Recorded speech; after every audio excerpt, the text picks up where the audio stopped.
The number you have dialed has been changed.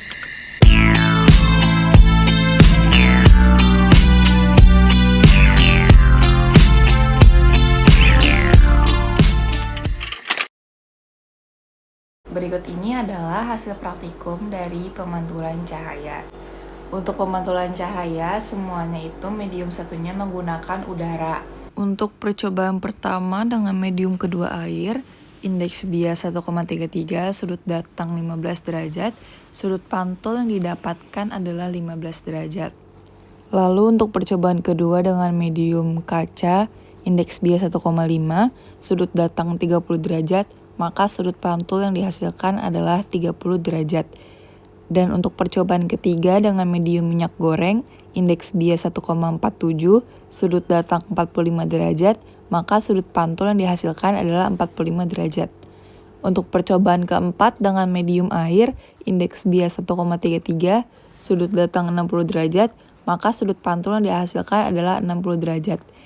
Dan untuk percobaan kelima dengan medium kaca, indeks bias 1,5 dan sudut datang 75 derajat, maka sudut pantul yang dihasilkan adalah 75 derajat. Sesuai dengan hasil percobaan berikut, kita dapat membuktikan hukum Snellius pemantulan yang berbunyi sinar datang, garis normal, dan sinar pantul terletak pada satu bidang datar. Terbukti dari percobaan yang telah saya lakukan tadi, itu benar ya. Jadi sinar datang, garis normal, dan sinar pantulnya itu terletak pada satu bidang datar. Dan hukum yang kedua itu berbunyi besar sudut datang sama dengan besar sudut pantul. Nah, itu juga terbukti sesuai dengan percobaan dengan simulasi P tadi, itu berapapun besar sudut datangnya, pasti sudut pantulnya itu akan sama dengan sudut datang. Contohnya, misal sudut datangnya itu sama dengan 30 derajat, maka sudut pantulnya juga 30 derajat.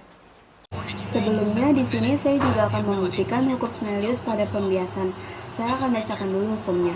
Jadi hukum Snellius pada pembiasan itu menyebutkan bahwa nisbah sinus sudut datang dan sudut bias adalah konstan yang tergantung dari medium. Hal tersebut juga berkaitan dengan hukum-hukum pembiasan, yaitu 1. Ketika sinar datang dari media yang kurang rapat menuju medium yang lebih rapat, maka sinar datang akan dibiaskan mendekati garis normal. Contohnya, jika sinar datang melalui medium udara menuju air. Yang kedua, ketika sinar datang dari medium yang lebih rapat menuju medium yang kurang rapat, maka sinar datang akan dibiaskan menjauhi garis normal.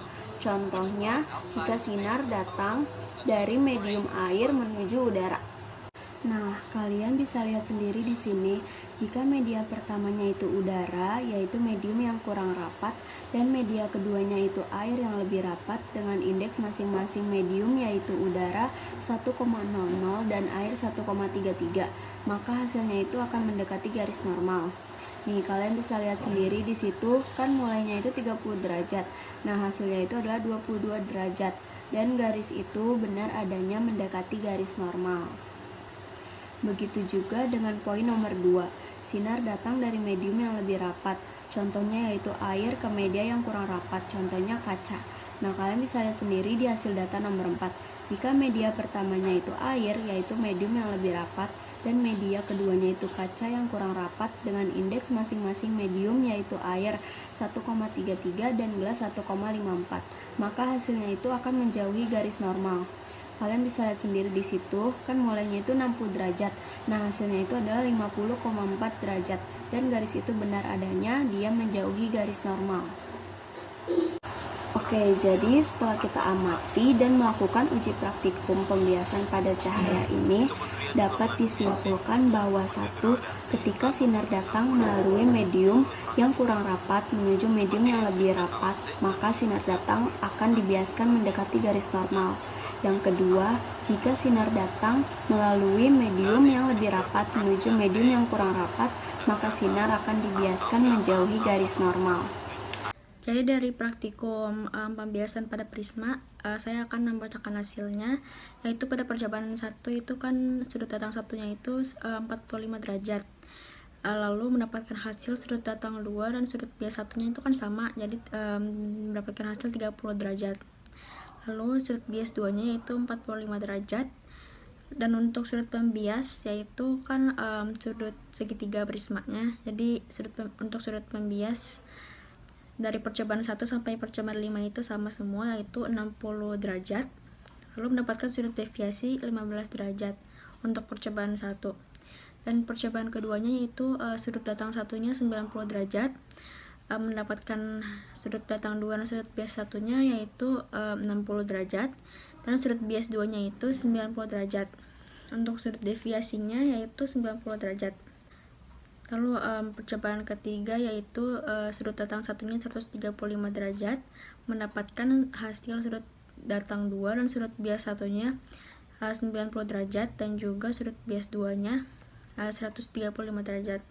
Dan untuk sudut deviasi mendapatkan hasil 165 derajat. Dan untuk percobaan keempat yaitu 180 derajat untuk sudut datang 1 dan mendapatkan hasil sudut datang 2 nya dan sudut bias satunya yaitu 120 derajat, dan sudut bias 2 nya 180 derajat, mendapatkan hasil sudut deviasinya yaitu 240 derajat. Dan yang terakhir untuk percobaan kelima yaitu sudut datang satunya 225 derajat, mendapatkan hasil sudut datang 2 dan sudut bias satunya yaitu 150 derajat, dan sudut bias 2 nya 225 derajat, dan mendapatkan hasil sudut deviasi untuk percobaan kelima yaitu 315 derajat.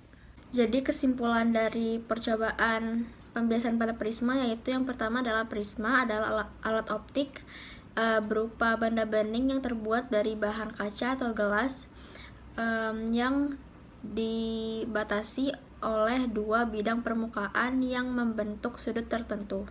Contohnya bisa kita lihat dari gambar ini. Kesimpulan yang kedua yaitu untuk menentukan sudut deviasi, yaitu yang harus dilakukan adalah menentukan perpanjangan sudut datang dan sudut bias sehingga keduanya memiliki perpotongan. Nah, dari perpotongan itulah bisa dihasilkan sudut deviasi. Contohnya bisa dilihat dari gambar ini. Sekian dari kelompok kami, mohon maaf bila ada salah-salah kata atau ada yang kurang. Terima kasih. Wassalamualaikum warahmatullahi wabarakatuh.